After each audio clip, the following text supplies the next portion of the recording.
This week, in 1958, lled magazine featured this story in its Mr. and Mrs. section. It is not about celebrities or politicians or anyone of significant historical importance, just plain old everyday civilians like you and me who got themselves involved in some hot mess. Well, maybe they weren't exactly like you and me. I'll read the story and add my commentary, and you can decide if they were like you. Let's get into it. But first, if you like these videos about the most scandalous people from yesteryear who make the hot mess history with Ty Said What Ty Said channel a time capsule for the culture, subscribe and hit the notification bell so that you can know every time that I upload one of these videos or every time that I live stream, and comment "I subscribed" in the comment section so that I can say hello to you. Now, on to why you are here. Today's story comes from this issue of lled magazine dated May 15th, 1958. Unfortunately, this story wasn't accompanied by any photos, so today, I'm just going to put random photos of prison weddings on the screen while we go over this story. Why the heck are so many people getting married in prison? Anyway, enjoy these adorable couples as we go. The article is titled, "Witness Against Him in Trial. Woman Weds Lover in Jail."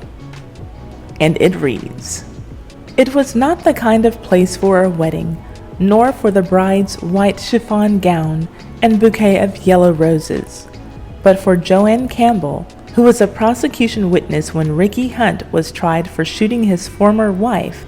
The Middlesex County, New Jersey jail had to do. Ricky will be behind bars for life."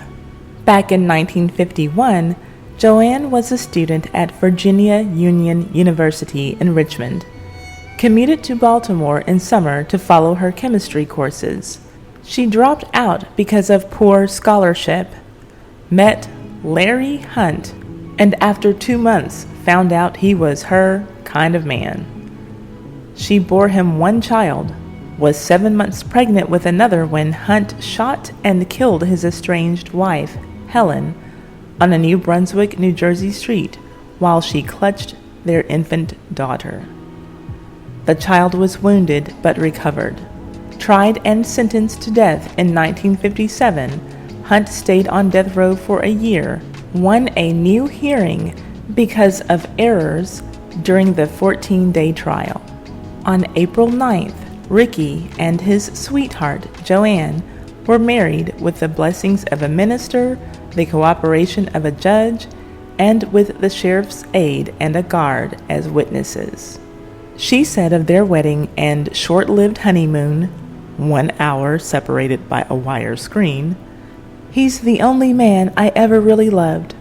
I know Richard is a changed man, and I know I am a changed woman. He is very kind." Obviously, she believed it, or there would have been no wedding.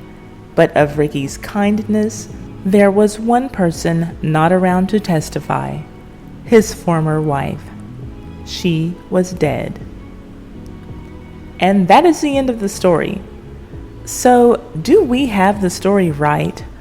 Ricky Hunt left his wife, not sure for exactly how long, but long enough to start a family with someone else. And let's talk about that someone else, Miss Joanne Campbell. She flunked out of college. So, of course, the next logical step is to hook up with a loser. Whatever happened to just changing your major? Surely Virginia Union University would have given her that option. Well, she didn't do that. She met Larry Hunt and decided that he was her kind of man. Okay, girl. Notice that he is first called Ricky and then later called Larry Hunt, but Larry is in quotation marks, and I never really figured out why. I thought that the writer was making the suggestion that he introduced himself to Joanne as Larry, but he was lying. But then later in the article, he is called Ricky again, and this time Ricky is in quotation marks too. What the hell? Maybe the writer just really liked quotation marks. Maybe the writer was the nephew of the CEO of Jet magazine and his crappy writing was just overlooked because of his family ties. I don't know. I'm going with that though. I'm 100% sure that that's what happened. So let's move on. Well, it only took her 2 months to figure out that Ricky Larry was her kind of man. She might have dropped out of school because she was failing chemistry, but clearly she was passing sexual chemistry with flying colors because she had to be getting it on with him in order to have had one of his children and to have been pregnant with his second child by the time he murdered his wife. Oh yeah, the murder of his wife. Let's talk about that. So, even though Ricky Larry had clearly already moved on with his life, he decided to end his wife's.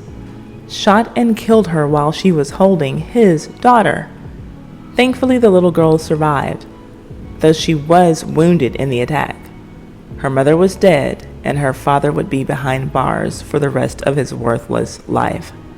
So, this murderer and this dumb girl got married on April 9th, 1958, in the presence of a sheriff's aide and a guard. How romantic. But we know that the romantications didn't stop there.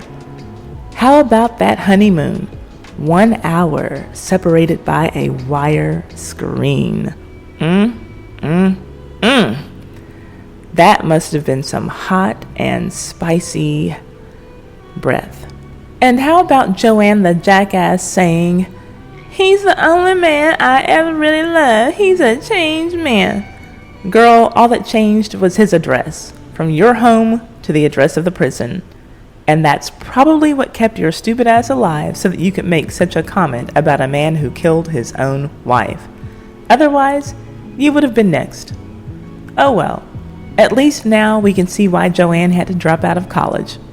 She had the IQ of a russet potato. You know who else went to prison for murder? Vanity's ex-husband. I published a video about that story that you can see here. I will also leave a link to it in the description box. My source for this story is Jet Magazine Archives, 1958. If you want text notifications so that you can get a text 15 minutes before I release a video or 15 minutes before I live stream, simply send a text to 786-632-2135 to let me know that you want text, and you will get an outgoing text message 15 minutes before I have a new video release. If you have a business, product, service, YouTube channel, or social media account that you would like to promote on my channel, email me at tiwan@tisaidwhattisaid.com to get rates for advertising on my community tab, my live streams, and or my edited videos, just like this one. Thank you so much for tuning in to the Ty Said What Ty Said channel. Please leave a thumbs up and comment so that we can get a discussion going. And share this video on all of your social media, especially your Facebook. That really helps me out a lot. And subscribe and hit the notification bell so that you can know when my next video is ready for you. And if you don't like what I'm saying, but you love it, feel free to hit that applaud button just below your video screen there and send me some donations.